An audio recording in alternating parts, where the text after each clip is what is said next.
Marlene, muito obrigada. Eu gostava de lhe perguntar, neste contexto, sentimos que a cultura gastronómica às vezes está um bocadinho arredada do dia-a-dia das pessoas. Este evento e outros semelhantes podem também contribuir para isso. Como é que vê, sobretudo, tendo um restaurante com uma estrela Michelin, a cultura gastronómica atual? Olá a todos, boa tarde. É uma honra, obviamente, poder estar aqui convosco a partilhar um bocadinho da minha visão das coisas. Há pouco falávamos sobre a importância da cultura gastronómica na população e às vezes o desfazamento que existe entre aquilo que os chefes e os cozinheiros vão fazendo e a sua evolução e depois ao lado, não é? Ao lado deviam estar as pessoas na mesma linha e isso não acontece, porque às vezes estamos nós a querer fazer coisas muito modernas e a evoluir e a construir e a querer pôr o nosso cunho e as pessoas lá em casa querem as memórias, não é? Querem voltar para trás e nós a querer puxar para a frente, está cada um a puxar para um lado e às vezes a corda rompe-se e há muita discussão, há muita crítica, há muita controvérsia, os clientes de um lado, as pessoas, os chefes do outro, há estes desencontros e encontros por vezes. E isso é algo que me tem feito refletir bastante qual é que é a solução para estes desencontros. Os livros podem ser uma solução, podem e devem ser uma solução. O trabalho que nós vamos expondo através de frases e através das receitas para as pessoas poderem experimentar, fazer em casa. É uma das formas. A televisão também e entre outras. Acho que devia haver muito mais ação dos nossos governantes em relação a isso desde muito cedo nas escolas, que é algo que já acontece no nosso país vizinho depois com chefes a liderar este caminho, onde há associações onde as crianças são levadas como atividades extracurriculares a terem contato com novas texturas, com ingredientes que não estão tão acessíveis e isso vai colocar-nos todos a falar da mesma forma. Portanto, porque muitas vezes nós nos restaurantes estamos a fazer um tipo de cozinha que é incompreensível lá para casa. E nós ficamos ali um bocadinho revoltados. E lá em casa, ao contrário, dizemos porque é que os chefes têm a mania de inventar. Porque nós precisamos de ter esta liberdade de crescimento, não é? E é isto.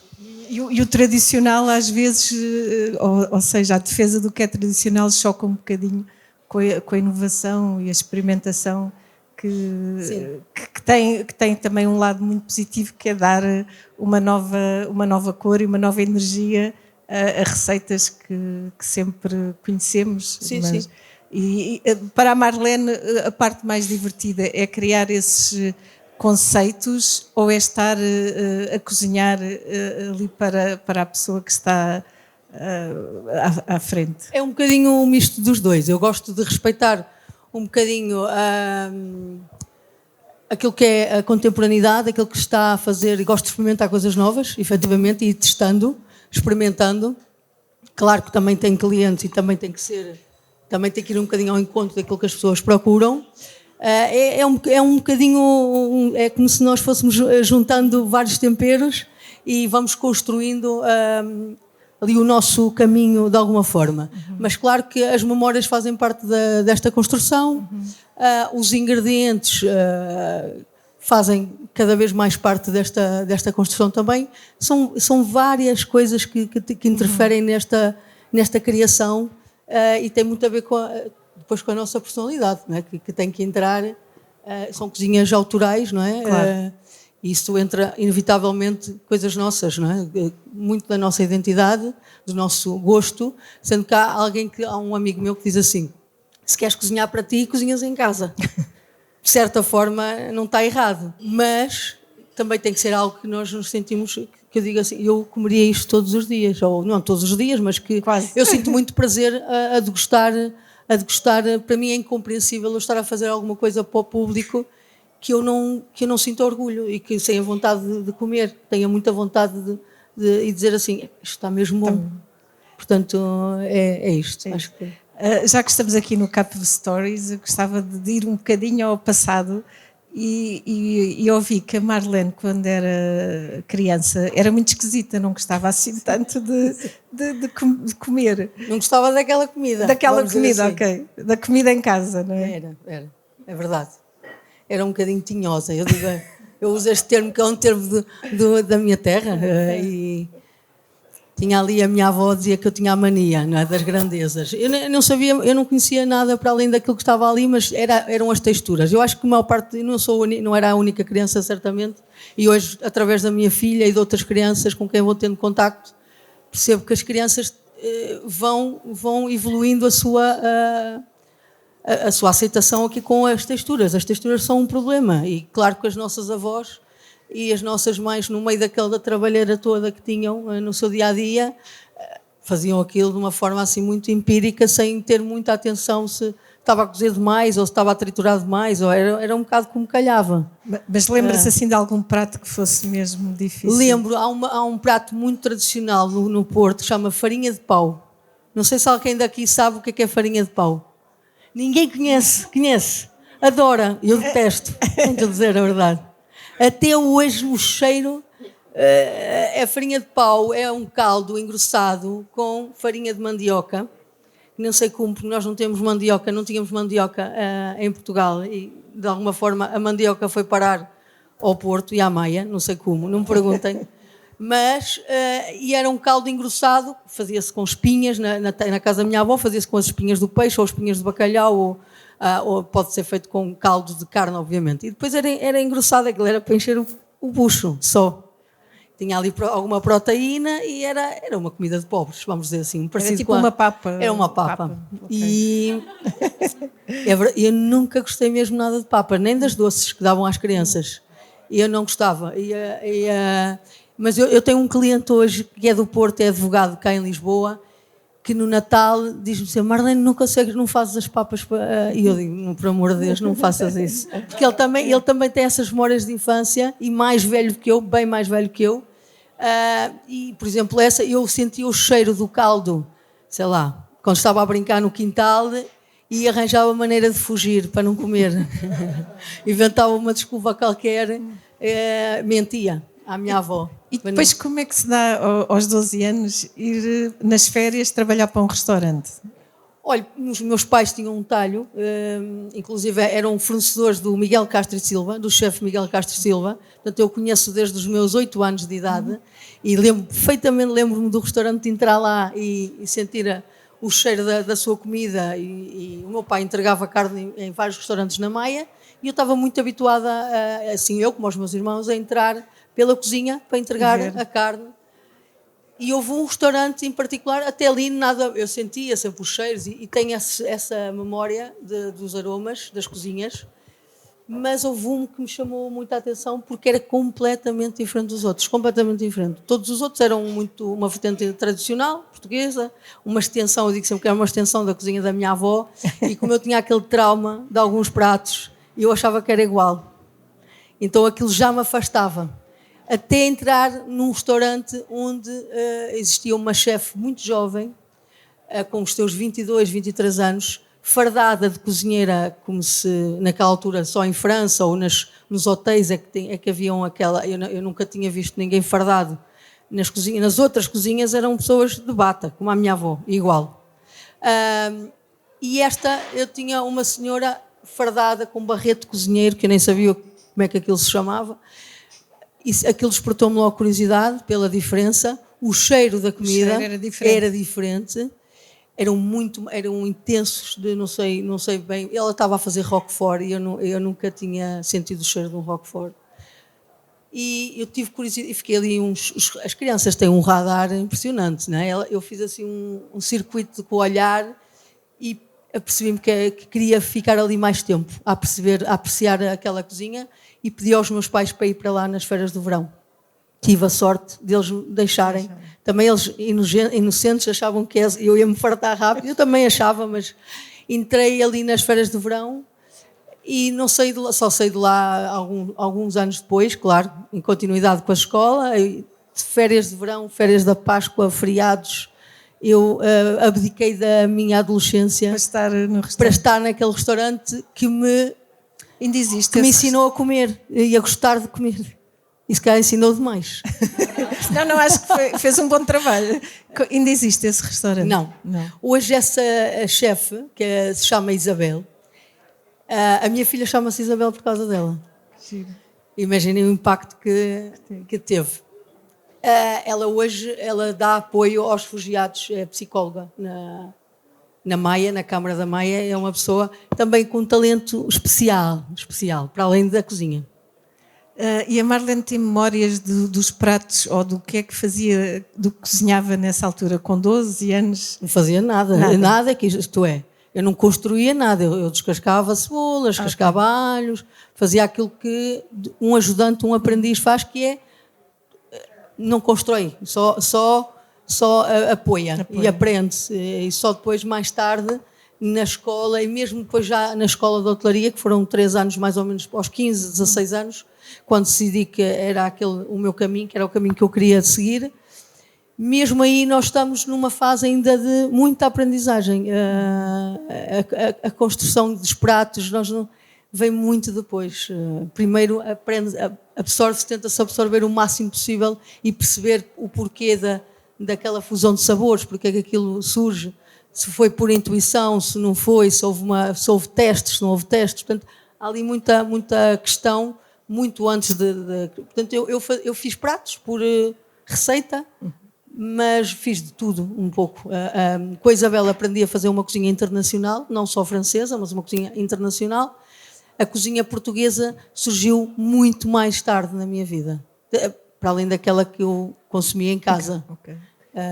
E nesse restaurante havia algum prato que a Marlene gostasse em particular de comer? Eu lembro-me de comer entrecosto com um molho de roquefort, que me marcou muito por causa da intensidade de um roquefort. Que aquilo eu disse, isto tem personalidade, este ingrediente. E eu gosto de ingredientes impactantes. Isso está desde essa tenra idade. E lembro-me, ela também me ensinou a fazer o único prato, se calhar português, que hoje, mais do que era na altura, foi a francesinha. Que eu também depois fiquei viciada. Também é potente, não é? E que também tem no Zum. Exato. E depois é aos 16 anos que vai então para a escola de hotelaria. Sim, em Santa Maria da Feira, que também já não existe, era um núcleo que fazia parte da Escola do Porto. A Escola do Porto tinha só a área de gestão profissional, gestão hoteleira, portanto, onde formavam os diretores de hotéis. Em Santa Maria da Feira, um curso mais técnico de cozinha, pastelaria e sala. Técnicas de sala, de empregados de mesa. E hoje até me esqueço o termo, que hoje já não são empregados de mesa, é outra coisa. Não é acompanhantes também, que isso é um bocado esquisito. Estava a faltar isto, é uma vergonha, porque eu devia saber isto na ponta da língua. Mas já não são empregados de mesa, sim. É outro termo. Daqui a pouco chamo. Assistentes, obrigada. É isso. Assistentes de bordo, eu tenho que pensar, assistentes de bordo, assistentes de sala. Que é um bocadinho parecido. E foi nessa altura que a Marlene também começou a dedicar-se à pastelaria? Não, já foi. Vamos lá ver. E eu quero aqui clarificar este assunto. A história da pastelaria. Eu não sou pasteleira. Eu sei, eu sou culpada também porque eu tenho um livro de doces. Um livro de doces, é um facto. Mas temos aí muita gente que tem livro de doces nem sequer exerce a profissão. Verdade ou mentira? Sim. Pronto. Temos a Clara de Sousa, por exemplo, que é jornalista, tem doces. Eu não sou pasteleira, eu sou pasteleira de formação também, vamos dizer assim. O curso profissional é um curso de cozinha e pastelaria. Mais tarde, já depois de estar formada, eu fui empurrada para a pastelaria. Vamos dizer assim, mesmo. Foi tipo, a cozinha não é o teu lugar. A pastelaria, se calhar, é mais. Portanto, entramos aqui já num tema delicado. Mas é verdade. Eu fui empurrada para a pastelaria logo após ter terminado o meu curso. Fiz um estágio ainda como monitora estagiária e depois fui procurar trabalho. E na altura candidatei-me como cozinheira, mas não fui aceite. Fui aceite, mas disseram, olha, nenhum de nós sabe fazer pastelaria. E eu disse, mas eu também não. Eu sei tanto como vocês, porque todos somos formados da mesma forma. Está bem, mas agora vais para a pastelaria. Não havia outra hipótese. E como a minha avó ensinou-me que eu tinha que fazer o que me mandassem, eu fiz. Mas fiz contrariada. Fiz contrariada ali nos primeiros tempos e filo, posso dizer, durante 3 anos da minha vida. Os primeiros 3, 4, quase 4. Antes de ir para Nova Iorque? Antes de ir, quando fui para Nova Iorque, continuei na pastelaria. Ok. E eu vou dizer que ainda bem que me empurraram, porque ali, de uma forma, hoje eu tiro vantagens disso, porque posso dizer que desenvolvi mais do que muitos outros cozinheiros e que consigo trabalhar ao lado de pasteleiros com noção de que aquilo que está a acontecer não é uma coisa completamente ali que está... que eu não consiga dominar. Portanto, um dia, se eu ficar sem pasteleiros, eu consigo substituí-lo perfeitamente, porque estive a fazê-lo e como eu tinha a mania do perfeccionismo, já que eu tenho que ir para a pastelaria, eu vou fazer o melhor possível, mas depois eu pensava, nunca mais saio daqui, se eu continuar a fazer isto tão bem. Então era uma guerra interior muito grande, e eu tentei fazer acordos com os chefes. Havia negociação. A negociação assim. para ir passando. Houve negociação, portanto não vou mentir. E depois como é que aparece o livro dos doces? Os sabores... Mais uma vez, está a ver, houve um programa na RTP chamado Chef's Academy. Não sei se alguém daqui se recorda. E era uma escola de cozinha para os piores alunos de cozinha. Era um programa incrível, eu adorei, e não vou mentir. Éramos 5 chefes, 5 ou 4, sou na dúvida, acho que éramos 5, e numa reunião com a produtora, quem é que sabe fazer pastelaria? E os 4 chefes, ela! Portanto, mais uma vez eu tive que fazer, alguém tinha que fazer, mas podem contratar pasteleiros. E os pasteleiros são um bocadinho mais reservados do que os cozinheiros e por isso também não são tão conhecidos, se calhar, quanto os cozinheiros. E fiz esse programa de pastelaria, esse programa onde a pastelaria teve muito sucesso através dos meus doces. E a Marta eu também propus fazermos aqui já que eu tenho este conhecimento, eu vou deitá-lo cá para fora, de alguma forma, e tentar descomplicar, porque as pessoas sentem muita dificuldade a fazer doces. É mais difícil fazer pastelaria do que cozinha. Não vamos aqui... A cozinha sempre dá para dar ali uma voltinha, pôr um tempero, acrescentar água. A pastelaria é mesmo química pura e ali, se eu meto mais açúcar ou se eu meto menos água, a reação, as texturas vão alterar completamente e o resultado muda. Portanto, a pastelaria é muito mais difícil de se atingir a perfeição. E eu acho que eu consegui fazer ali naquele programa de uma forma assim muito sucinta e fácil de alguma forma, porque é se calhar a forma como se comunica e usar menos termos técnicos, que é uma coisa que eu também depois para os livros percebi que tinha que o fazer, porque nós somos formados nas escolas de hotelaria e temos uma linguagem técnica e que às vezes até dizem, olha, aquela com a mania que é um só T. A verdade é assim mesmo que nós aprendemos quando vamos. As primeiras coisas que aprendemos é toda a palamenta profissional e que nós temos que saber na ponta da língua, perante um monitor ou um formador de cozinha, identificar, porque somos avaliados dentro do curso, temos testes, portanto, testes em que temos que responder. Então aquilo fica de tal maneira na nossa cabeça. E depois é uma linguagem para o mundo. Temos que pensar que esta cozinha foi profissionalizada em França há muitos anos, através do Escoffier, e de forma a que os cozinheiros tivessem uma linguagem única e por isso ser uma profissão tão especial que acaba por nos ligar a todos e tornou esta linguagem técnica, porque eu posso dizer só ter na China, posso dizer só ter nos Estados Unidos, só ter em Portugal, que profissionalmente todos nós vamos saber, mas as pessoas lá em casa ou é uma sertã ou é uma frigideira, não é? E então temos que adaptar isso aos livros e se bem que houve um que eu fiz em que fizemos depois a tradução, vamos dizer, do que é um sauté, do que é bringir, o que é... Também é importante que as pessoas saibam aplicar, não sei se é importante, mas é interessante. Nós temos, é cultura, é conhecimento, acho que não faz mal a ninguém. E já agora o livro também está aqui disponível para quem quiser, assim como os outros, o segundo e o terceiro. Mas o dos doces é particularmente um dos meus favoritos. Porque eu gosto muito de doces e acho que já fiz a maioria ou pelo menos tentei fazer a maioria das receitas. E funcionam. Porque são muito práticas e fáceis e a linguagem também é muito... corriqueira. Não, é muito fácil decifrar o que é que a Marlene pretende dizer. Portanto, recomendo também este livro como um dos meus favoritos. Obrigada. Na parte dos doces. Os meus favoritos são as rabanadas. As rabanadas. Quem é que não gosta de rabanadas? Ai, que maravilha.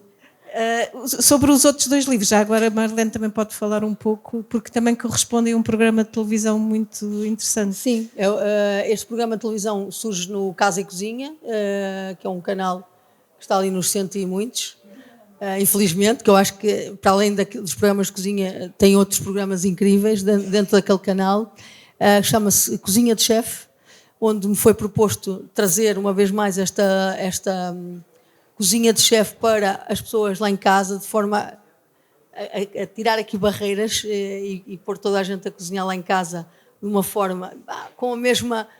para poder acompanhar aquilo no trabalho que nós temos vindo a fazer com a contemporaneidade na cozinha portuguesa e que é tão importante para podermos também todos crescermos e evoluirmos e estarmos alinhados de alguma forma, porque obviamente toda a gente gosta da comida da avó e da mãe e do tio e da tia, mas as pessoas têm que ter liberdade criativa e têm que ter a sua própria, acho que tem que ter as suas próprias receitas e tem que haver abertura para isso.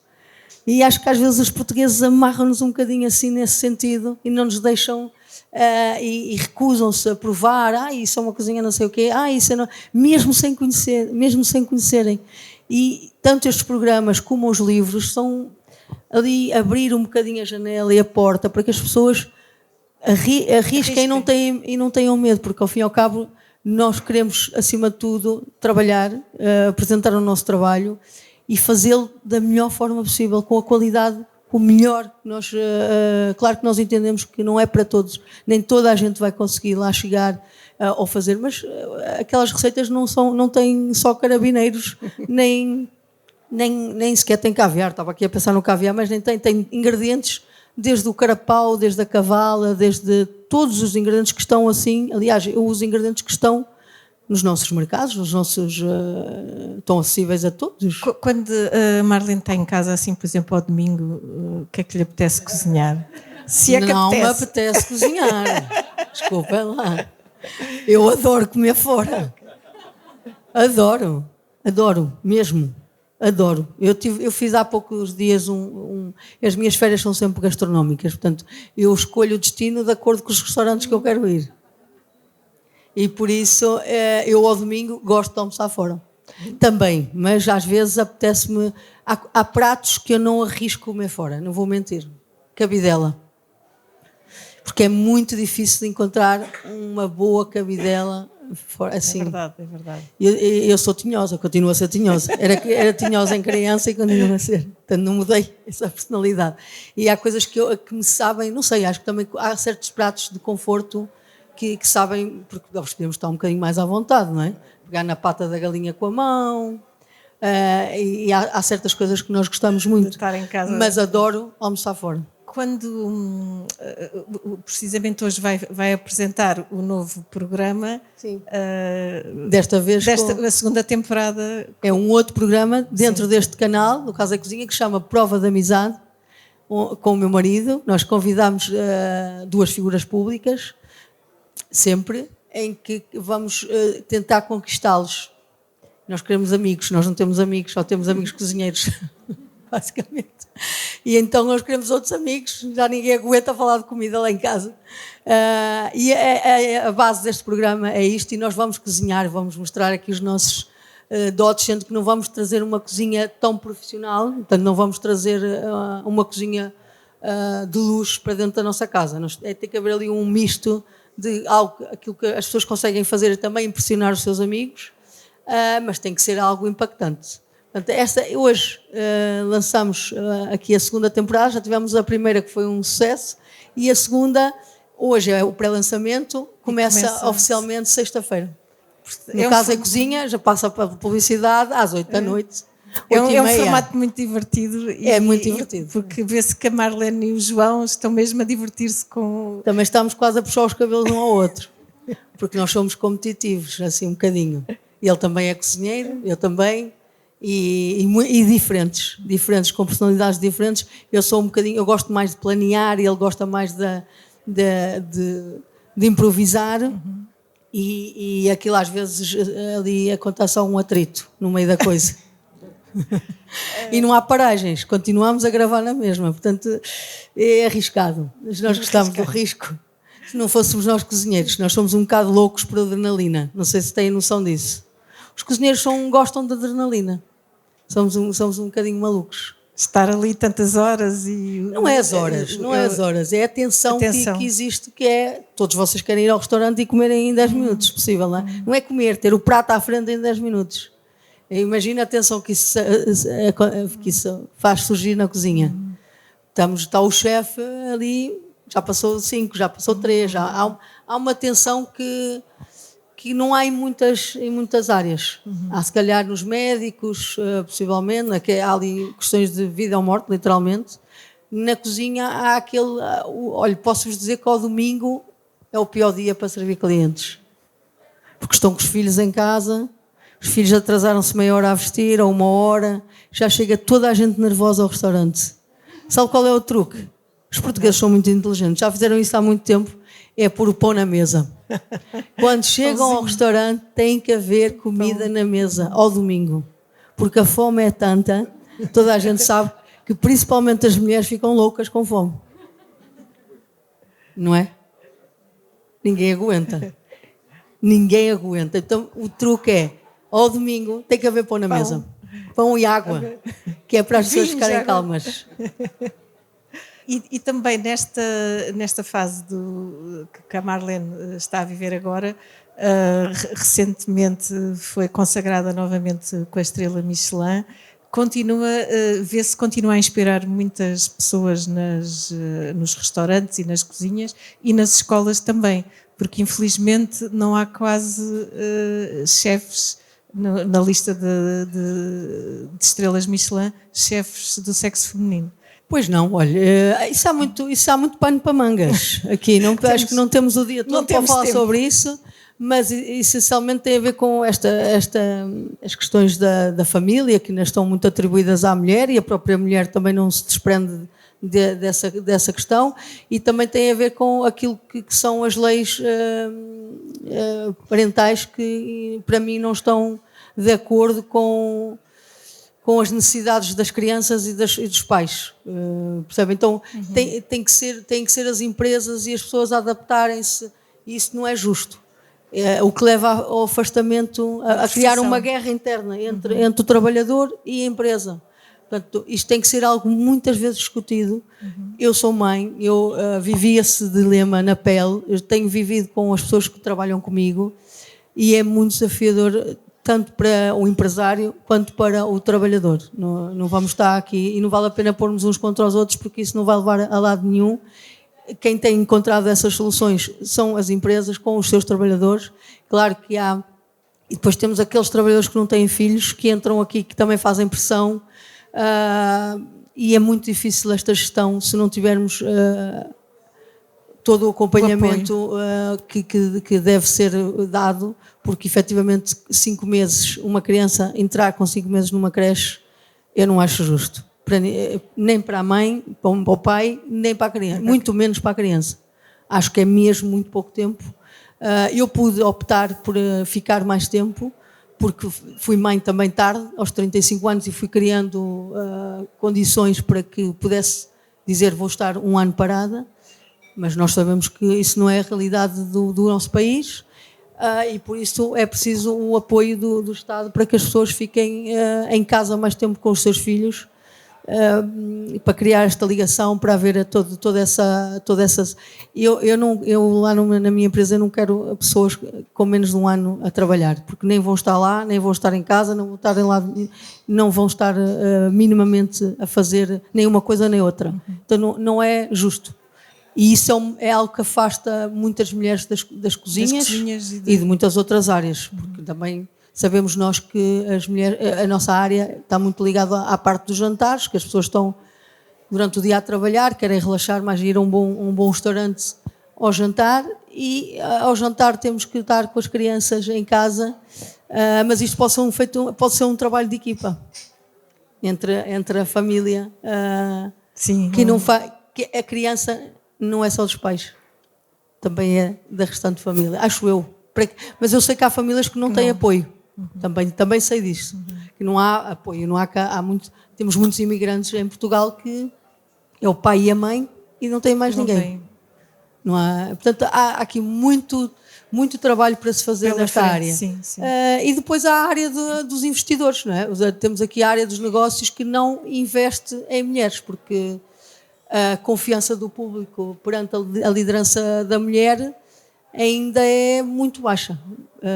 E, portanto, os líderes, os responsáveis por estes investimentos querem, de certa forma, sentir que estão mais seguros com uma liderança de um homem.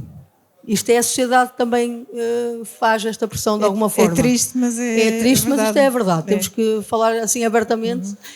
Eu posso-vos dizer que todas as mulheres, ou grande parte das mulheres cozinheiras que vocês ouvem falar, são todas donas dos seus restaurantes. Todas. Nenhuma tem investimento de fora. Ao contrário dos chefes, que têm todos, ou quase todos, investimentos de fora. Quase todos. É impressionante. Falamos de quem vocês quiserem. José Avilés, Henrique Sapessoa. Agora o Henrique não, mas teve durante quase toda a sua vida com esse investimento.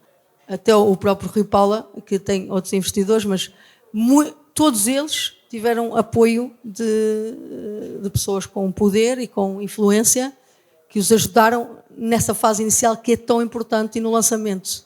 E com um poder de influência, com um poder comercial muito grande e que as mulheres não têm. Portanto, isto é um dos principais fatores. Não há uma base para a mulher subir. Não há confiança nem dos investidores, nem do próprio. A crítica é muito maior no trabalho de uma mulher. Quando acontece alguma coisa, cai o Carmo e a Trindade. Eu já sabia que ela não era competente. Eu já sabia. Portanto, a tolerância... a sociedade é muito mais dura para a mulher. Muito mais. As mulheres também para as mulheres. Portanto, é a sociedade em geral. É assim, temos muito caminho para fazer. Mas está melhor. Mas tem que ser as mulheres a apostar nelas mesmas. E que é muito triste, porque nós estamos a perder muito talento, mesmo muito talento, porque é muito difícil pegar num negócio. Para já os bancos não dão um empréstimo a uma pessoa que não tem garantias nenhumas, não é? Nós vamos ao banco. Eu própria não fui ao banco pedir dinheiro para abrir o meu primeiro restaurante e disseram: tens alguma garantia, alguma casa? Eu disse: não, mas gostava de ter. Preciso de ganhar mais dinheiro para o fazer, para poder ter um dia. Portanto, tive que penhorar o meu ordenado com o meu patrão para poder investir. Mas eu aceito que nem toda a gente está disposta a fazer isto, nem tem que o fazer. Que é um risco. Exato. É um risco grande. E no meu caso correu bem, porque também tive o apoio do meu marido, depois veio ajudar-me. Mas para dizer que isto é muito difícil e que hajam homens e mulheres mais corajosas que tenham poder para investir em outras mulheres. É um bom tema para a próxima sessão do Cup of Stories. Deixamos aqui o repto. Parece que a Marlene tem que ir embora para a apresentação do programa que vai ser às 6h30, não é? É isso mesmo. E resta-me agradecer a todos a vossa presença e em especial à Marlene, foi um prazer estar Obrigada. aqui na Cavaqueira. Na Cavaqueira, eu adorei.